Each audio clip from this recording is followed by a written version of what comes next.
পড়ালেখা লাগবে না, তুমি তো জানো তোমার ভাই নেই আমার কাছে কতদিন, সে বছরের পর বছর সে বাইরে কাটাচ্ছে, আমি সবকিছু তোমাকে দিয়ে করতেছি, তোমার ভাই এটাও জানে। আমার তোমার ভাই আমার লাগবে না, তোমাকে লাগবে। আমার ভাইও সুন্দর বাইরে না, সুন্দর বাইরে না, আমার ওয়াইফও সুন্দর বাইরে না। বাচ্চারা যে মারছে এটা সুস্থ তদন্ত করে আমরা এটা ফাঁসি চাই, ডাইরেক্ট ফাঁসি। মায়ের পরকীয়া সম্পর্কে দেখে ফেলায় মেয়েকে হত্যার অভিযোগে গ্রেফতার করা হয়, আর প্রাথমিকভাবে নিজের মেয়েকে হত্যার কথা লিপি বেগম মা হিসেবে আমাকে রথ কাটিয়ে দিয়েছে, আমরা ভাত পানি কিছু খাইতে পারতেছি না, যে মা যদি ইয়ে করতে পারে তার পৃথিবীতে বিশ্বাসই আছে কিনা, বিশ্বাস আর পৃথিবীতে হলে থাকে না যদি মা ইয়ে করতে পারে, বুঝছেন? মার চাইয়ে তো আর কিচ্ছু পৃথিবীতে বড় নাই, পৃথিবীতে উপরে আছে আল্লাহ, নিচে আছে মা। মা যদি এমন কাজ করে তাহলে আর বিশ্বাসঘাতকতা আর কিছু। অবশেষে সিআইডি তদন্তে বেরিয়ে এলো একেবারে নতুন চাঞ্চল্যকর তথ্য। ময়নার মা ময়নার চাচা কিভাবে ফেঁসে যাচ্ছে সেটা দেখার পর আপনি আপনার নিজের চোখে বিশ্বাস করতে পারবেন না। ময়নার মা কি নিজে এই কুকর্ম এই কাজটি করেছে, ময়নার চাচা করেছে, আপনাদেরকে ফাঁসানো হচ্ছে। মসজিদের ইমাম মুয়াজ্জিনকে কিভাবে ফাঁসানো হয়েছে সম্পূর্ণ এই ভিডিওটির মাধ্যমে দেখতে পারবেন। চলুন দেরি না করে ভিডিওটি দেখে নিই তাহলে। কাজ করছে সেটা হচ্ছে একটা মেয়ের লাশ মসজিদের মধ্যে কিভাবে আসে যদি হুজুররা মসজিদের মধ্যে না নিয়ে আসে। আসলে অনেকেই ভাবছেন যে ময়নাকে হয়তো তার মা এবং তার চাচা প্ল্যান করে মেরে ফেলেছে, এরকম অনেকেই ভাবছে। অনেকে ভাবছে যে ময়নার চাচার সাথে ময়নার মার পরকীয়া ছিল, আর এই ব্যাপারটি ময়না দেখে ফেলে, যার কারণে ময়নাকে তারা মেরে মসজিদের দোতলার ছাদে তার লাশ রেখে আসে। তবে এটা আমি যুক্তিকর মনে করছি না, কারণ যে মসজিদে ময়নার লাশটা পাওয়া যায় ওই মসজিদটা অনেক ধরনের সিকিউরিটি রয়েছে। যেরকম মসজিদের যে মেইন গেট রয়েছে সেই মেইন গেটে তালা দেওয়া রয়েছে, এবং মসজিদের দোতলায় উঠবার জন্য যে গেট ওখানে তালা দেওয়া থাকে, এবং মসজিদের ছাদে ওঠার যে গেট রয়েছে সেখানেও কিন্তু তালা দেওয়া থাকে। তো আমার প্রশ্ন হচ্ছে, যদি ময়নাকে মেরে লাশটা ওরকম মসজিদের উপরে রেখে আসে তাহলে কি সে গেট কিভাবে খুলে মসজিদের দোতলায় রেখে আসলো? অনেকে আবার মনে করবেন যে মসজিদের গেট খোলা ছিল, কারণ নামাজের টাইমে তো মসজিদের গেট খোলা থাকে। তবে এখানেও আমার একটা প্রশ্ন আছে, আর সেটা হচ্ছে নামাজের টাইমে যদি মসজিদের গেট খোলা থাকে তখন কিন্তু মানুষজনও থাকে, যারা নামাজ পড়তে আসে তারাও কিন্তু ওখানে থাকে। তো ময়নার চাচা যদি ময়নার লাশটা বস্তায় করে এনেও যদি ছাদে নিয়ে যায় তাহলে কিন্তু মানুষজন দেখে ফেলবে, আর মানুষজন না থাকা অবস্থায় যদি ময়নার চাচা ময়নার লাশটি নিয়ে আসে তাহলে ওখানে কিন্তু গেট তালা দেওয়া থাকে। বুঝলাম যে মেইন গেট খোলা, কিন্তু দোতলায় উঠবার যে গেট সেটা কিন্তু তালা দেওয়া থাকবে। তো আমার কেমন জানি ব্যাপারটা নিয়ে খটকা মনে হচ্ছে, কারণ মসজিদের যে ইমাম সাহেব রয়েছে তার বক্তব্যে এটাই বুঝতে পারলাম যে যেদিন ময়নাকে পাওয়া যায় না, ময়নার লাশটা যেদিন মসজিদ থেকে বের করা হয় সেদিন নাকি ওই মসজিদের ইমাম মসজিদে ছিল না, সে তার মেয়ে প্রেগনেন্ট, তার মেয়ের বেবি হবে, আর এই জন্যই সে তার মেয়ের কাছে চলে গিয়েছিল, অর্থাৎ হসপিটালে ছিল। এবং মসজিদের যে চাবিগুলো রয়েছে সেইগুলো মসজিদে যে ছেলেটি আজান দেয় তার কাছে রেখে যায়। এবং এটাও জানা গেছে ওই ইমাম সাহেবের মুখ থেকে যে মসজিদের যে ছেলেটি আজান দেওয়া হয়, যে ছেলেটিকে দিয়ে মসজিদে আজান দেয়, ওই ছেলেটি কিন্তু 1.5 মাস হয়েছে এখানে এসেছে। আর এজন্যই আমার কেমন যেন খটকা লাগছে যে ওই ছেলেটি 1.5 মাস হয়েছে এসেছে, ওই ছেলের ব্যাপারে অনেকেই কিন্তু অনেক কিছু জানে না। তার মধ্যে মসজিদের দোতলা 3 তলার যে চাবি সব কিছু কিন্তু ওই ছেলের কাছেই থাকে। আমার কেন জানি মনে হচ্ছে যে ময়না ওই মসজিদে যেহেতু পড়াশোনা করে সেহেতু ওই মসজিদে ময়না এসেছিল, এবং ওই ছেলে হয়তো কিছু একটা করেছে। তবে ভাই আমি শিওর না হয়ে ওই ছেলেকে দোষারোপ করতে পারি না। সুতরাং আমি প্রশাসনকে রিকোয়েস্ট করব এই ব্যাপারটি যেন ভালো করে একটু তদন্ত করে আসল যে ভিকটিম তাকে যেন খুঁজে বের করা হয়। কারণ ময়নার যে মৃত্যু এটা কিন্তু অনেক মর্মান্তিক একটা মৃত্যু। ময়নার যে গোপন অঙ্গ রয়েছে সেখানে রড ঢুকিয়ে তাকে মারা হয়েছে। সুতরাং ব্যাপারটা কিন্তু স্বাভাবিক না, ব্যাপারটা কিন্তু অস্বাভাবিক। সুতরাং আমি প্রশাসনকে রিকোয়েস্ট করব ভালো করে নিখুঁতভাবে তদন্ত করে যে মেইন ক্রিমিনাল তাকে যেন সর্বোচ্চ শাস্তি দেওয়া হয়, যাতে করে এই ধরনের কাজ দ্বিতীয়বার যদি বাংলাদেশে কেউ ঘটায় তাহলে যেন একবার চিন্তা করে ভেবেচিন্তে তার।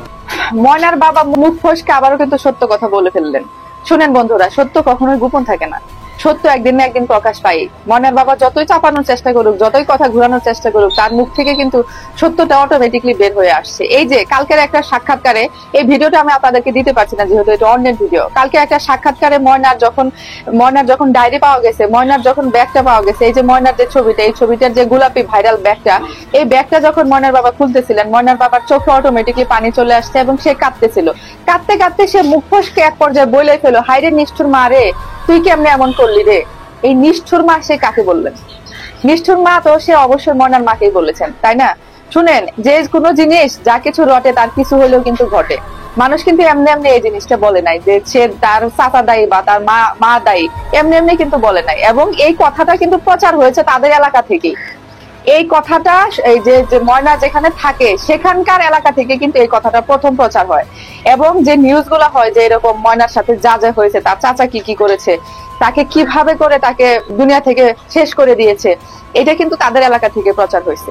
এবং ময়নার বাবা প্রথম দিন যেভাবে কথা বলছিলেন, পরের দিন কিন্তু ঘুরাই ফেললেন। এখন তো অনেকে বলা বলি করতেছে যে বেটা বিদেশ থেকে অনেকদিন পরে আসছে, তো বউয়ের প্রতি আবেগ উতলাই উঠতেছে, যে কারণে হচ্ছে যে বউকে বাঁচানোর জন্য, বউয়ের যেন কোনো প্রকার কোনো কিছু না হয় সেজন্য সে বউকে নিয়ে থাকবে। এতদিন পরে বিদেশ থেকে আসছে, বউকে নিয়ে থাকবে, আরো কতগুলো বাচ্চা কাচ্চা আছে, তাদেরকে কে পালবে, সেটার জন্য নাকি ময়নার বাবা এখন কথা ঘুরাচ্ছে বা উল্টা পাল্টা কথা বলতেছে। আবার অনেকে এরকমটাই বলতেছে যে কি এমন চাপে পড়ে সে কথা ঘুরাচ্ছে, বা কি এমন চাপের মধ্যে, বা কেউ কি তাকে চাপ প্রয়োগ করছে কিনা এই ধরনের কথা বলার জন্য, বা এই ধরনের সত্যিটা গোপন রাখার জন্য। হতেও পারে, এটা তো আসলে আমরা জানি না আসলে মানে কি না। তবে ওই যে বললাম যে সন্দেহ, বাঙালির সন্দেহ কিন্তু কখনো মিথ্যা হয় না। এমনি এমনি একটা মাকে ওই এলাকা থেকে এমনি এমনি কিন্তু মানুষ দুষবে না। তবে তার ময়নার যে চাচার সাক্ষাৎকার সেটাও শুনলাম, তারপরে ময়নার মায়ের যে সাক্ষাৎকার সেগুলোও শুনেছি। এগুলো শুনের পরে কিন্তু আসলে কিছু ইঙ্গিত পাওয়া যায়। আর দেখেন, এতদিন হয়ে যাচ্ছে, এখনো পর্যন্ত কিন্তু কোনো এটার সমাধান হচ্ছে না। আমরা তো চাচ্ছিলাম যে দ্রুত সমাধান, যেন কোনো এই ধরনের অপ্রীতিকর ঘটনা আর কখনো না ঘটে। যারা এই ধরনের কাজ করেছে তারা ধরা পড়তে চাইবে না, কিন্তু কিছু প্রমাণ তো নিশ্চয়ই রেখে গেছে। আর এখন হচ্ছে যে এই যে মানে বিচার বিভাগ, তারপরে বলেন তদন্ত বিভাগ অনেক কিন্তু উন্নত হয়েছে। উন্নত হওয়ার কারণে তারা যদি চায় এটা কিন্তু অতি তাড়াতাড়ি এই জিনিসটা কিন্তু বের করতে পারে। ঘটনাটি ঘটেছে কিন্তু দিনের বেলা এত বড় একটা ঘটনা ঘটে গেল, কোনো কাকপক্ষীও টের পাইলো না? অবশ্যই টের পাইছে। কেউ হয়তো মুখে কুলু পেটে আছে, বা কেউ ভয়ে প্রকাশ করতে চাচ্ছে না, বা কি জন্য প্রকাশ করতে চাচ্ছে না এটা এখন ওনারাই ভালো জানেন। তবে প্রমাণ তো অবশ্যই আছে, প্রমাণ তো অবশ্যই বের হবে। সত্য কখনোই গোপন থাকে না। এখন কোনো কারণে হয়তো এই ঘটনার ধামাচাপা দেওয়ার চেষ্টা করা হচ্ছে। আমরা চাই যে এই ঘটনা ধামাচাপা না পড়ুক। এই ঘটনা ধামাচাপা যদি পড়ে যায় তখন সমাজে এই ধরনের কার্যকলাপ গুলো আরো বেড়ে যাবে, তখন সেটা সবার জন্য ক্ষতির কারণ হতে পারে। আর ময়নার বাবাকে বলবো, আপনি প্লিজ যে কোনো উদ্দেশ্য, যে কোনো আবেগ বা কোনো প্রকার চাপে পড়ে আপনি আসলে সত্যটাকে লুকাবেন না, প্লিজ। আপনার কাছে রিকোয়েস্ট, আপনার মেয়ের জন্য সবারই এখন মানে খারাপ লেগেছে, সারা দেশের মানুষের খারাপ লেগেছে। তাই বলবো যে আপনি যদি কিছু জেনে থাকেন, কিছু ইঙ্গিত পেয়ে থাকেন। ময়নার জিনিসপত্রগুলো গুছাতে গিয়ে ময়নার বাবা পেলো তার ব্যাগের মধ্যে একটা ডায়েরি, এবং এই যে ভাইরাল এই ছবিটা যে দেখতে পাচ্ছেন, এই ছবিটার মধ্যে যে ময়না যে ব্যাগটি হাতে করে নিয়ে আছে, এই পিঙ্ক কালারের এই ব্যাগ, এই পিঙ্ক কালারের ব্যাগটিও ময়নার বাবা খুঁজে পেলেন। এবং ব্যাগের মধ্যে কি পেলেন সেটা আপনাদেরকে জানাচ্ছি। প্রথমে যখন ময়নার বাবা ব্যাগটি খুললেন, ব্যাগের মধ্যে পেলেন যে দুইটা তসবিহ। ময়না নাকি সবসময় তসবিহ পাঠ করতো। আর সব থেকে অবাক করা বিষয়, যেটা দেখে ময়নার বাবা অঝরে কেঁদে চলেছেন, সেটা হচ্ছে যে ময়নার লেখা ডায়েরি। ময়নার লেখা ডায়েরিতে যেটা লেখা ছিল সেটা দেখে শুধু ময়নার বাবা না, সাংবাদিক সহ, আশেপাশের মানুষ সহ, আমরা সহ কেঁদেছি। ময়না খুবই মেধাবী ছাত্রী ছিল। সে ডায়েরিতে সুন্দর করে কবিতাগুলো বানিয়ে বানিয়ে লিখতো। সে নিজে কবিতা লিখতে পারতো। সে অঙ্কগুলো করেছে। তার অঙ্ক টিচার খাতা দেখে যখন অঙ্কের মধ্যে টিক মার্ক দিয়েছে, সে টিক মার্কের খুশিতে সেখানে ময়না ছোট করে লিখেছে বাবা। তার প্রত্যেকটা পৃষ্ঠায় পৃষ্ঠায় ময়না তার বাবার নাম লিখেছে, বাবা বাবা বাবা। এইটা দেখে ময়নার বাবা অঝরে কাঁদছিলেন। তার কান্নার পানি, তার চোখের পানি সে ডায়েরির মধ্যে টপটপ করে পড়তেছিল। আহারে ময়না, কোথায় গেলি মা, ময়না আমার, এভাবেই সে প্রলাপ বকতেছিল আর কি। আর যখন ময়নার বাবা তসবিহ দুইটা পেলেন ময়নার ব্যাগ থেকে, তখন বললেন যে আমার মেয়ে জিকির করতো। ময়নার বাবা ভেবেছিলেন তার ব্যাগে হয়তো সাজনের জিনিসপত্র পাবে, কিন্তু না, ময়নার বাবা তার ব্যাগে থেকে পেলেন তসবিহ। দেখেন, মাশাআল্লাহ, আলহামদুলিল্লাহ। এই মেয়েটা অনেক ধার্মিক ছিল। এই মেয়েটা নাকি ময়নার বাবা বললেন সে নাকি 30টা রোজা করেছে এবারের রোজায়। আলহামদুলিল্লাহ। এই ছোট্ট শিশু ময়নাকে আল্লাহ তাআলা জান্নাত দান করুক, বেহেশতের ফুল বানিয়ে নিক। আর এই ময়নার সাথে যারা এই ধরনের কাজ করেছে তাদের যেন উপযুক্ত একটা শাস্তি হয়, আমরা সেটাই দেখতে চাই। অবশ্য যেই করুক না কেন আপনজনেরাই করেছে। কারণ হচ্ছে যে এই ধরনের কাজগুলো কিন্তু আপন জনেরা ছাড়া কেউ করার সাহস পায় না। বিগত দিনের রেকর্ড গুলাতে দেখবেন যে আপন জনেরাই এই ধরনের কাজগুলো করে, বাইরের মানুষ এগুলা করার সাহস পায় না। তবে বেশিরভাগ মানুষ ধারণা করছে, আবার কেউ কেউ নাকি বলেছে ময়নার মাই সম্পূর্ণরূপে এর সাথে জড়িত। যদি ময়নার মা এবং চাচা জড়িত হয়ে থাকে তাহলে আমরা তো সেটা দেখতে চাই এবং তাড়াতাড়ি এর প্রমাণ স্বরূপ আমরা জনগণের সামনে যেন বিচার বিভাগ নিয়ে আসে। আর হচ্ছে যে ময়নার চাচারও একটা সাক্ষাৎকার দেখেছিলাম, ময়নার চাচার সাক্ষাৎকার দেখেও কিছুটা সন্দেহজনক মনে হয়েছিল। কারণ হচ্ছে যে সে খুব ঠাস করে কথা বলতেছিল এবং মানে কোনো মায়া দয়া নাই তার না, তার ভাস্তি যে চলে গেছে দুনিয়া থেকে সেই টোনে সে কথা বলছিল না। আর ময়নার মাকে তো আপনারা সবাই দেখেছিলেন, ময়নার মার কথা বলার ধরন, তারপরে হচ্ছে যে ময়নার মা মানে যেমন ভাবে কথা বলছিল, চোখে একটু পানি নাই। তো এগুলো আসলে আপনারা দেখে অনেকে ধারণা করেছেন এবং এলাকার মানুষ অনেক ধারণা করেছে সেরকমই হতে পারে। তবে ময়নার বাবা হচ্ছে যে আগে একবার স্বীকার করলেন, এখন আবার অস্বীকার করলেন। এখন কেন অস্বীকার করলেন, ফ্যামিলির চাপে পড়ে কিনা নাকি কি জন্য, এটা আসলে ময়নার বাবাই জানেন। নাকি ময়নার যে আরো ভাই বোনরা রয়েছে তাদের কথা চিন্তা করে ময়নার মাকে হারাতে চাচ্ছেন না, সেজন্য হতে পারে। এখন সেটা আসলে পরবর্তীতে আমরা হয়তো দেখতে পারবো, জানতে পারবো, শুনতে পারবো। তবে ময়নার যে এই ডায়েরিটি লেখা, এটি দেখে সত্যি খুবই কষ্ট পেয়েছে যে কি পরিমাণ সে তার বাবাকে ভালোবাসতেন। সেই বাবা আজকে দেশে ফিরে দেখে যে তার মেয়ে আর নাই, তাহলে বাবারও ঠিক তেমনটাই কষ্ট হচ্ছে। তো দর্শক, আমরা হচ্ছে যে চাই যেন এই ঘটনাটির অতি দ্রুত একটি সমাধান হয়। এই যে দেখুন আসিয়া, তারপরে হচ্ছে যে ময়না, এদেরকে আসলে যারা এই ধরনের কাজগুলো করেছে, আরো এই যে দুনিয়ার মধ্যে আরো হচ্ছে এই ধরনের কাজগুলো, আমরা চাই যে এই ধরনের কাজগুলো আর কেউ না করুক, আর অতি তাড়াতাড়ি একটা হয়ে যাক, সেটাই আমরা। আসসালামু আলাইকুম ওয়া রাহমাতুল্লাহ। মসজিদে পাওয়া ময়নার লাশ, এ সম্বন্ধে অনেকগুলো কথা এর আগেও বলা হয়েছিল, কিন্তু এখন যে কথাগুলো বলতে চাই সেগুলো শোনার জন্য হয়তো আপনি নিজেও মোটেও প্রস্তুত ছিলেন না। চলুন আজকের ভিডিওটা শুরু করা যাক। ময়নার উপরে যারা জুলুম করেছে, যারা ময়নাকে এই দুনিয়া ছাড়তে বাধ্য করেছে, তাদের আসল চরিত্র সম্বন্ধে জানা যাক।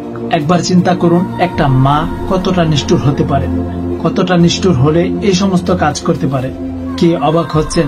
ভিডিওতে বলা কথাগুলোকে এলোমেলো ভাবছেন? মোটেও না। আর একটু সময় পার হলে আপনিও সব বিস্তারিত বুঝতে পারবেন। ময়নার আপন মা তার চাচার সাথে পরকীয়ায় লিপ্ত হয়, এই বিষয়টা ময়না জেনে ফেলেছিল। ময়না জেনে ফেলার পর তার চাচা আর তার মা মিলে ময়নাকে এই দুনিয়া থেকে সরিয়ে দেয়। সরিয়ে দেওয়ার পর ময়নার সেই ডেড বডিটা নিয়ে রাখা হয় মসজিদের ছাদে। এতে করে ইমাম সাহেব এবং মসজিদে কর্মরত মুয়াজ্জিম সাহেব এই দুজনই ফেঁসে যায়। একবার চিন্তা করুন তাদের প্রতি এই মুহূর্তে কতটা জুলুম করা হচ্ছে। এই মুহূর্তে তারা রিমান্ডে রয়েছে, ওই ইমাম সাহেব আর মুয়াজ্জিম সাহেব। অথচ এই কিছুক্ষণ আগে আটক হলো ময়নার মা এবং ময়নার চাচা। এই ঘটনাটা এতদিন পর্যন্ত ঢাকা পড়েছিল। আসলে চোর যখন চুরি করে তখন চোর কোনো না কোনো একটা উপায় দিয়ে যায় যাতে করে পুলিশের হাতে ধরা পড়তে পারে। তো এটা চোর ইচ্ছাকৃত ভাবে করুক কিংবা অনিচ্ছাকৃত ভাবে হয়ে যাক, এটা হয়। তো অপরাধীরা কখনোই ছাড় পাবে না। দুনিয়াতে পেয়ে গেলেও আল্লাহ তাআলার বিচারের কাঠগড়ায় তাদেরকে দাঁড়াতেই হবে। পড়ালেখা লাগবে না, তুমি তো জানো তোমার ভাই নেই আমার কাছে কতদিন, সে বছরের পর বছর সে বাইরে কাটাচ্ছে। আমি সবকিছু তোমাকে দিয়ে করতেছি, তোমার ভাইটাও জানে। তোমার ভাই আমার লাগবে না, তোমাকে লাগবে। ভাইও সন্দের বাইরে না, সন্দের বাইরে না, আমার ওয়াইফও সন্দের বাইরে না।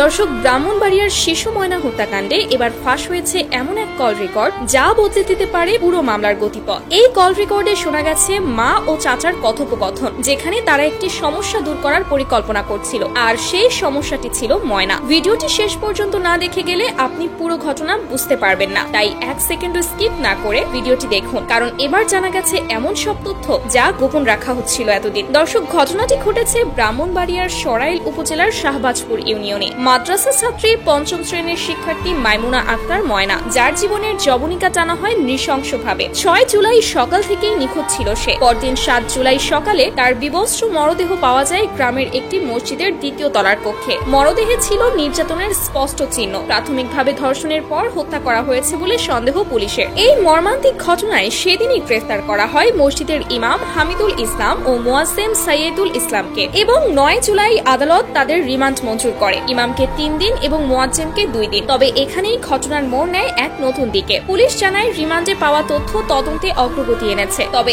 এমন সময়ে ফাঁস হয় এক কল রেকর্ড, যা ঘিরে গোটা এলাকায় শুরু হয় তীব্র বিতর্ক। এই রেকর্ডে শোনা গেছে ময়নার মা ফোনে চাচার সাথে কথা বলছে। তারা নিজেদের মধ্যে এক শিশুকে নিয়ে আলোচনা করছেন, যেন কেউ কিছু না জানে। অনেকের দাবি সেই কথোপকথনের পরপরই ঘটে যায় ভয়াবহ ঘটনা। এলাকার ভেতরের একটি সূত্র দাবি করেছে এই কল রেকর্ডটি তদন্তের মোড় ঘুরিয়ে দিয়েছে। এদিকে স্থানীয় ওলামা সমাজে তীব্র প্রতিক্রিয়া তৈরি হয়েছে। শানে শাহাবাদ জাতীয় খতিব ফাউন্ডেশনের কেন্দ্রীয় সাংগঠনিক সম্পাদক মাওলানা আতিকুল্লাহ বিন রফিক ও জেলা শাখার দায়িত্বশীলরা সরাইল থানায় এবং ময়নার পরিবারের সাথে সরেজমিনে দেখা করেন। তাদের বক্তব্য, আমরা আইনকে সম্মান করি, কিন্তু নিরীহ ইমাম মুয়াজ্জেমকে হয়রানি করা বরদাস্ত করব না। তদন্ত অফিসার আমাদের বলেছিলেন ডিএনএ বা ময়না তদন্তে সংশ্লিষ্টতা না থাকলে ছেড়ে দেওয়া হবে। এই সংক্রান্ত কল রেকর্ড আমাদের কাছে আছে, তাহলে এখন রিমান্ড কেন? তারা আরো বলেন, শুধু ইমাম মুয়াজ্জেম নয়, যারা আগে আটক হয়েছিল তাদেরও তো রিমান্ডে নেওয়া উচিত ছিল। বিষয়টিকে ঘোলাটে করে না, বরং স্বচ্ছভাবে তদন্ত করা হোক। এই ঘটনার জেরে এলাকায় শোকের ছায়া, শিশুদের মাঝে আতঙ্ক,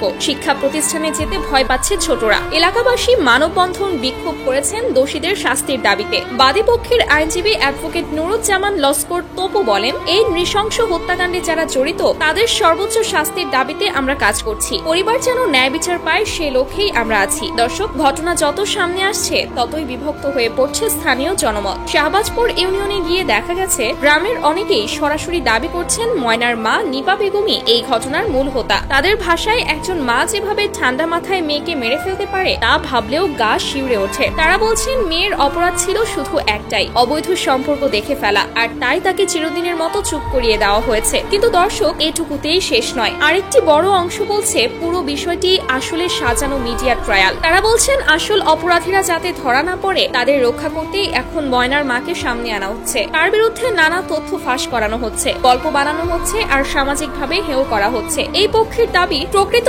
অপরাধী হয়তো এমন কেউ যার অনেক প্রভাব বা পরিচয় আছে, তাই মামলার দৃষ্টি ঘোরাতে, সবার চোখ সরাতে একজন নারীকে সহজ টার্গেট বানানো হচ্ছে। তাদের কথায় আমরা কেউই জানি না ময়নার মা দোষী কিনা, কিন্তু সামাজিকভাবে তাকে ইতোমধ্যেই খুনি বলে দেওয়া হয়েছে, যেটা বিচার শেষ হওয়ার আগেই একরকম অমানবিক। তবে এইসব দাবি প্রতিদাবির মাঝে যেটা সবচেয়ে গুরুত্বপূর্ণ তা হলো আসন্ন ডিএনএ রিপোর্ট। তদন্তকারী সংস্থার পক্ষ থেকে জানানো হয়েছে খুব শীঘ্রই আসছে ডিএনএ টেস্টের চূড়ান্ত রিপোর্ট, আর সেই রিপোর্টই প্রমাণ করবে কে ছিলেন ঘটনাস্থলে, কার শরীরে বা পোশাকে পাওয়া গেছে প্রমাণ, আর কে আদৌ ছিলেন না। এই রিপোর্ট আসা পর্যন্ত কোনো গুজবে কান দেবেন না, কারণ আজ হয়তো আপনি মুখ খুললেন গুজব শুনে, কিন্তু কাল সেই কথার জন্য আপনাকেই অনুতপ্ত হতে হবে। তাই দর্শক, অনুরোধ করছি বিনা প্রমাণে কেউ যেন ময়নার মা নিপা বেগমকে চরিত্রহীন বা অপরাধী বলে গালি না দেন, কারণ তিনি যদি দোষী হন তাহলে আইন ও আদালতই তার বিচার করবে, আর যদি না হন তাহলে এইসব অপবাদ, এইসব গালমন্দ শুধু একজন নারী নয় পুরো সমাজের গায়ে দাগ হয়ে থাকবে। তবে এখন প্রশ্ন হলো,